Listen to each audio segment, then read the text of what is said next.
விநாயகனே வினை தீர்ப்பவனே வேலமுகத்தோனே ஞாழ முதல்வனே குணாநிதியே குருவே சரணம். இப்போ ரொம்ப நாளைக்கு அப்புறம் நேரமின்மை தான், தவறா நினைச்சுக்க வேண்டாம். அதே மாதிரி 2025 வருடம் ரொம்ப கிட்டத்துல வந்துகிட்டே இருக்கு. அதற்கான ராசி பலன் சார் 2025 எனக்கு எப்படி இருக்குங்கிற எதிர்பார்ப்புடன் நிறைய நேயர்கள் ஜாதகம் கேட்குறாங்க. அப்பாயின்மெண்ட் எடுத்தவங்க ஏற்கனவே பார்த்தவங்களும் கேட்குறாங்க, தப்பு கிடையாது. இந்த ராசி பலன்கிறது பொதுவான அடிப்படையில சொல்லக்கூடிய ஒரு விஷயம். இந்த 2025 எப்படி இருக்கும், சுயஜாதகம் பார்க்கறதுங்கிறது வேற, அதோட ஆஸ்பெக்ட்ஸ் வேற.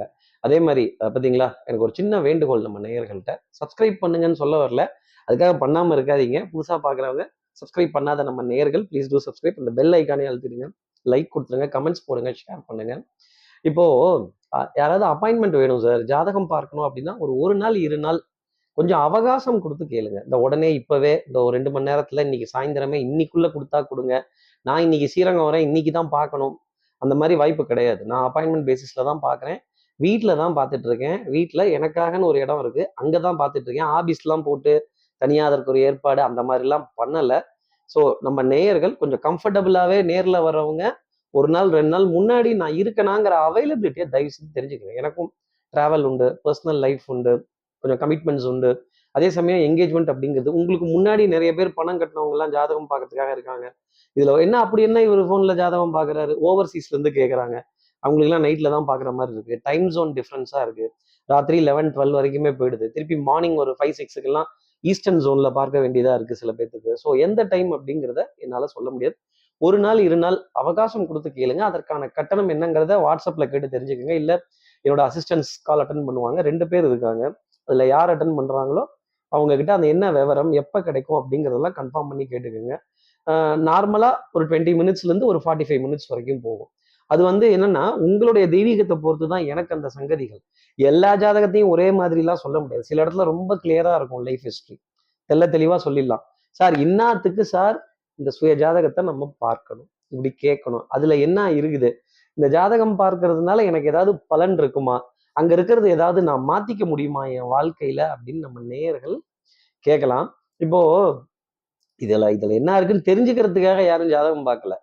How do I counter it, இதை எதிர்த்து என்னால ஏதாவது பண்ண முடியுமா, எதுக்கு இத்தனை கோவில் இருக்கு, எதுக்கு இத்தனை வைபவங்கள் இருக்கு, புரோகிதம் எதுக்கு இருக்கு. ஆக்சுவலா புரோகிதமும் ஜோதிடமும் இன்னைக்கு 2 பிரிஞ்சிருச்சு.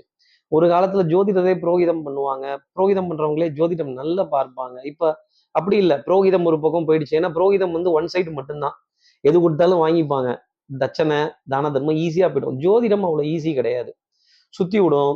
கிரகத்தை பத்தி புரிஞ்சுக்கணும், கிரகத்தோட வரலாறு இருக்கணும், பிரசன்னம் வரணும். இந்த பிரசன்னம்னு சொன்னோன்னு தான் எனக்கு ரொம்ப ஒரு ஆச்சரியமான ஒரு அனுபவம். இப்ப சமீபமா ஒரு ஒரு 4, 5 நாளுக்குள்ள ஒரு ஜாதகம் பார்க்குறப்போ ஒரு பெண்மணி ஒரு ஜாதகம் கேட்கறதுக்காக வந்திருந்தாங்க. ஒரு ஜாதகத்தை கொடுக்குறாங்க. அதுல ஒரு நட்சத்திரம் ஒரு ராசி இருக்கு. அதன்படி அவங்களுக்கு இப்போ குரு தசை நடக்கணும். ஆனா அவங்களுடைய முகம் ரொம்ப வாட்டமா இருக்கு, வருத்தமா இருக்கு. இல்ல இவங்க ஏதோ ரொம்ப பெரிய ஒரு ப்ராப்ளத்தோட வந்திருக்காங்க. கண்டிப்பா குரு தசை நடக்கும் பொழுதோ, அதுவும் இந்த குரு கஜகேசரி யோகம் கொண்ட குரு, குரு சந்திரனுடன் இணைந்து இருக்கிற குரு. எனக்கு என்ன ஒரு ஒரு பொறி தட்டுது அப்படின்னா, இவங்க ஜாதகத்தை லிட்ரலா நம்ம கொஞ்சம் நம்ம சாஃப்ட்வேர்ல போட்டு பார்ப்போமே அப்படின்னு. நார்மலா இந்த திருக்கணிதத்துக்கும் வாக்கியத்துக்கும் ஒரு சின்ன டிஃபரன்ஸ் வரும்.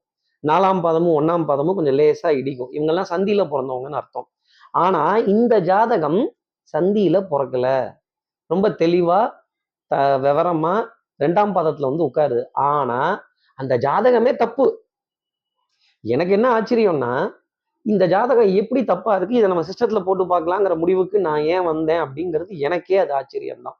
போட்டதுக்கு அப்புறம் தான் தெரியுது, அந்த பொண்ணுக்கு இப்ப ராகு தசை இன்னும் 5 வருஷத்துக்கு 6 வருஷத்துக்கு இருக்கு, 5ல இருந்து 6 வருஷத்துக்கு இருக்கு. அப்போ குரு தசை நடக்கிறதுக்கு வேலை இல்லை. இவங்க வேற யாரோ ஜோதிடர்கிட்ட எல்லாம் பார்த்துட்டு எனக்கு குரு தசை நடக்குது, கஜகேசரி யோகம் கொண்ட குரு தசை. நான் எப்பவுமே ஜோதிடர்கள்ட்ட சொல்லியிருக்கேன், என்கிட்ட வரவங்க கிட்டையும் சொல்லியிருக்கேன். நிறைய பேர் இப்ப ஜோதிடமும் கத்துக்கிறாங்க, அவங்க கிட்டையும் நான் சொல்றது அதுதான்.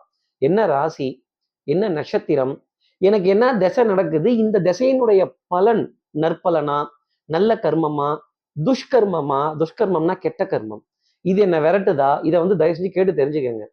இன்னொன்னு, பர்பஸ் ஆஃப் லைஃப். இப்ப அந்த பொறி தட்டுச்சுல்ல, அந்த பொண்ணு இது வரைக்கும் அர்ச்சனை பண்ணது பூரா அந்த பழைய நட்சத்திரத்துக்கே அர்ச்சனை பண்ணி இருக்கு. ஆலயங்கள்லயோ புரோகிதத்திலேயோ எப்படி அது பலன் தரும், தராது. கேட்டா அவங்க அப்பா தான் அந்த ஜாதகம் எழுதுனாரு, ஆனா திருக்கணிதத்துல போட்டாலும் வாக்கியத்துல அந்த டேட் ஆஃப் பர்த்தும் டைமும் போட்டாலும் அந்த ஜாதகம் தவறு. அதை கிழிச்சு ஆத்துல தான் போடணும். அதன்படி இந்த பொண்ணுக்கு வேற நட்சத்திரம், வேற ராசி. நான் அவ்வளோ டீட்டெயில் எழுதி கொடுத்து எல்லாம் சொல்றேன். அம்மா இது இப்படி பண்ணணுமா, இந்த இதுல இந்த மாதிரி செய்யுங்க அப்படின்னு. சார் நான் இங்க முருகன் கிட்ட போய் பண்ணிட்டேன். எனக்கு ரொம்ப வருத்தமா இருந்தது. அது இவ்வளவு தூரம் நம்ம எடுத்து சொல்லி, இவ்வளவு தெய்வீகத்தோட எடுத்து சொல்லி, ஏன்னா சில ஜாதகங்கள் சொல்லும்போது எனக்கே அந்த பிரமிப்பு உண்டு, அந்த மிரட்சி உண்டு. தெய்வத்தோட வாக்கு தானா அப்படிங்கிறதெல்லாம் உண்டு. இப்படி ஓவர் கான்ஃபிடென்ஸா எல்லாம் பண்றாங்க. இது அவ்வளவு விளையாட்டு சமாச்சாரம் இல்லை. சில விஷயங்கள் பேக் ஃபயர் ஆகும் நேரங்காலத்தை பொறுத்து. அந்த பேக் ஃபயர் வரும்போது நம்மால தாங்கிக்க முடியாது. அதனாலதான் இவ்வளவு பேரு தான் தலைவிதிய ஜோதிடத்துல தேடுறாங்க. என்ன இருக்கும் இது வரைக்கும் நம்ம எதிர்பார்த்ததோ, நம்ம ஆசைப்பட்டதோ, நம்ம பிளான் போட்டதோ நம்ம வாழ்க்கையில நடந்திருக்கா? பணம் இருக்கு இல்லைங்கிறது ரெண்டாம் விஷயம். இப்போ நிறைய பேர் பணம் இருந்தா சந்தோஷம்னு நினைச்சிட்டு இருக்கிறாங்க. பணம் இருந்தா சந்தோஷம் வராது. பணத்துக்கும் சந்தோஷத்துக்கும் சம்பந்தம் கிடையாது. நிம்மதி, பணம் ஒரு பொருளை தரும். அந்த பொருளின் மூலமாக சந்தோஷம் வரும். பணம் ஒரு சேவையை தரும். அந்த சேவையின் மூலமாக சந்தோஷம் வரும். வாழ்க்கையில சந்தோஷத்துக்கும் பணத்துக்கும் சம்பந்தம் கிடையாது. நம்ம நேயர்கள் அதுல குழம்பிக்கவே வேண்டாம். அதே மாதிரி பரிகாரங்கள், வைபவங்கள், புராதாரணமான விஷயங்கள், புரோகிதங்கள் இதெல்லாம் பெரிய அளவுக்கு பூலோகத்துல நடக்கணுங்கிறது ஒரு அமைப்பு. அதே மாதிரி திருவடி தரிசனம், எது டூரு. நான் டூர் கிளம்பி போயிட்டே இருப்பேன் சார். காலையில இந்த கோயிலும், மத்தியானம் அந்த கோயில், நைட்டு அந்த கோவில். அது ஒரு விதம். திருநாம சங்கீர்த்தனம், தெய்வத்தோட பெருமை, கதை, புகழ், எந்த கோவில்ல எது பண்ணணும் அப்படிங்கிறது இருக்கு. அதை நம்ம முறைப்படி செய்யணும். எல்லா கோவில்லையும் போய் நம்ம துலாபாரம் கொடுக்க முடியாது. எல்லா கோவில்லையும் போய் மொட்டை அடிச்சுக்க முடியாது. இன்னொன்னு அதை நம்ம பண்ண முடியாது. ஒரு குருவினுடைய வழிகாட்டுதல் அப்படிங்கிறது அவசியம் தேவை. அதை சிறமேற்கொண்டு செய்யணும் அப்படிங்கிறதுக்காக தான் இந்த வீடியோவை நான் போடுறேன். அர்ஜுனன் எப்பேற்பட்ட வீரன். கிருஷ்ணர்கிட்ட தேர்ல நீங்க எனக்கு பக்கத்துல இருந்து என்னை ஜெயிக்க வைக்கணும். தேரோட்டியா வாங்கன்னு கூப்பிடல, என் பக்கத்துல இருந்து நீங்க வழி சொல்லணும். நான் ஜெயிக்கிறதுக்கு, இந்த யுத்தத்தை ஜெயிக்கிறதுக்கு, என் வாழ்க்கையில ஜெயிக்கிறதுக்கு நீங்க பக்கத்துல இருந்து எனக்கு அனுகிரகம் பண்ணணும். அப்படியா சார், உன்கிட்ட வர, ஆனா என் பேச்சை கேட்டு நீ சண்டை போடணும். உன் இஷ்டத்துக்கு, எப்படி உன் இஷ்டத்துக்கு, உன் விருப்பத்துக்கு, உன் சௌகரியத்துக்கு வீரவசனம் பேசக்கூடாது, சபதம் பண்ணக்கூடாது. என் பேச்சை கேட்டு நீ யுத்தம் பண்ணுவீன்னா நான் உனக்காக இறங்கி வரேன். உனக்காக தேர்லயே உட்கார்ந்துருக்கேன் உன் பக்கத்துல. உன்னை சாரதியாக வழி நடத்துகிறேன்.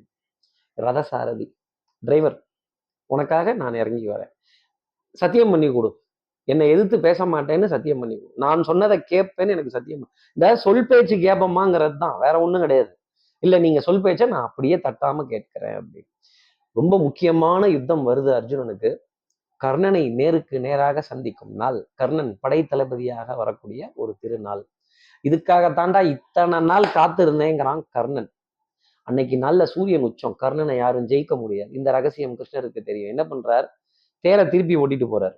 எப்படி? புறமுதுகிட்டு. அர்ஜுனனுக்கு அவமானம் தாங்கல. கேசவா, மாதவா, முகுந்தா, என்ன இப்படி பண்றீங்க? எனக்கு இது அவமானம், நிறுத்துங்க. ஏய், என் பேச்சை கேட்டு சண்டை போடுவேன்னு சொல்லி இருக்கிற, வாய மூடிட்டு பேசாம வா, எதுவும் பேசக்கூடாது. கௌரவர்கள் எல்லாம் குதிக்க ஆரம்பிச்சிடுறாங்க. நம்ம தான் அகபார். கர்ணனை பார்த்து பயந்துட்டான் பார் அர்ஜுனன். எப்படி ஓடுறான் பார், தெல்ல தெரிக்க முதுவை காட்டிட்டு பயந்துட்டான் பத்தியா. சகுனி குதிக்கிறான் எம்பிட்டு. அடடா கர்ணா, விடாத, விரட்டு விரட்டு விரட்டு, அஸ்திரம் போடு அப்படி. துரியோதனனுக்கு ஏக சந்தோஷம். பஞ்சபாண்டவர்களுக்கு வருத்தம், பயம். என்ன இப்படி அர்ஜுனனை நம்பிதானே இந்த யுத்தம் நடத்தல நான் இறங்கினேன். அப்பதான் யுதிஷ்டர் சொல்றார், கூட வாசுதேவ கிருஷ்ணர் இருக்கார், அவர் ஏதாவது ஒண்ணு செய்வார். நமக்கு ஒரு கஷ்டத்தை கொடுக்குறாரு, ஒரு அவமானத்தை கொடுக்குறாரு, ஒரு சிரமத்தை கொடுக்குறாருன்னா அதுக்கு ரொம்ப பெரிய காரணம் உண்டு. கொஞ்சம் அமைதியா இருங்க, அவசரப்படாதீங்க. அன்னைக்கு நாளினுடைய முடிவு வருது. சூரியன் அஸ்தமனமாகக்கூடிய நேரம். கர்ணனுடைய தேர் அர்ஜுனனுடைய தேரை ஓவர்டேக் பண்ணி வா சண்டைக்கு பார்த்துடலாம். அர்ஜுனனுடைய காண்டிவ வில் நழுவுது. காண்டிவம் அடித்து சொருவப்படுது. அவ்வளவுதான். இன்னும் ஒரு அஸ்திரம் போட்டானா அர்ஜுனன் தலை போயிடும். கிருஷ்ணர் சூரிய பகவான் கிட்ட பிரார்த்தனை செய்து, போதும் இன்னைக்கு கொஞ்சம் சீக்கிரமா அஸ்தமனம் ஆயிடுங்கன்னு சொன்னோன்னு சூரிய அஸ்தமனம் ஏற்படுது. கர்ணன் நான் அஸ்திரத்தை போடலை அப்படின்னு யுத்தத்தை அன்னைக்கு நாள்ல முடிச்சு அர்ஜுனனுக்கு ஒரு எச்சரிக்கையை கொடுக்குறான். அர்ஜுனன் கதி கலங்கிடுறான். என்ன வீரம் கர்ணன் கிட்ட இருந்து, நான் கர்ணனை குறைத்து எடை போட்டு விட்டேனோ அப்படின்னு நினைக்கிறான். ஆமா அர்ஜுனா, கர்ணன் அப்பேற்பட்ட வீரன், பரசுராமரோட சீடன். நீ சாதாரணமா நினைச்சிடாத. அவன் சூரியனுடைய ஆசீர்வாதம் பெற்றவன், சூரியனை கும்பிடுறவன். அவனோட திறமைகள்லாம் நீ கிட்ட கூட நிக்க முடியாது. உன் கூட நான் இருக்கிறேங்கிறதுனால நீ இத்தனை நாள் ஜெயிச்சுக்கிட்டு இருந்த. இப்ப நீ உணர்ந்துட்டு இல்லையா, இதை விட்டுடு.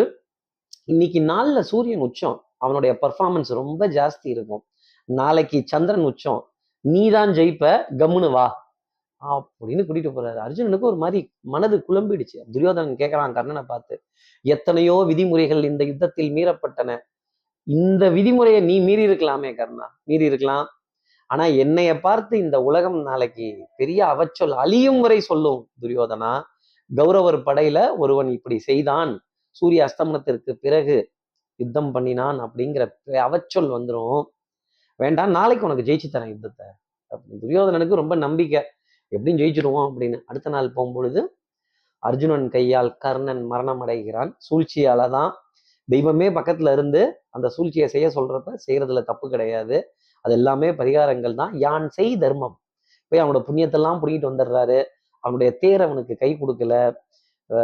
ரொம்ப வெட்கி தலை குனிந்து நிராயுத பாணியா இருக்கும் பொழுது கர்ணனை அடிச்சு சாகடிக்கிறாங்க. வீர வசனம் வாழ்க்கைக்கு உதவாது. வாழ்க்கைய வாழ்ந்தாகணும். கஷ்டத்துக்கு பிராயச்சத்தையும் சிரமத்தையும் தேடி போய் தான் ஆகணும் அப்படிங்கிறது இந்த கதையிலிருந்து நம்ம தெரிஞ்சுக்கலாம். இன்னொரு தருணத்துல யுத்தம்லாம் முடிஞ்சு போச்சு. அர்ஜுனனுக்கு கடைசி வரைக்கும் சந்தேகம் இருந்துகிட்டே இருக்கு. இந்த கிருஷ்ணர் ஏதோ பண்ணிட்டே இருக்கிறாரு, எல்லா இடத்துலயும் நம்மளை காப்பாத்திக்கிட்டே இருக்கிறாரு.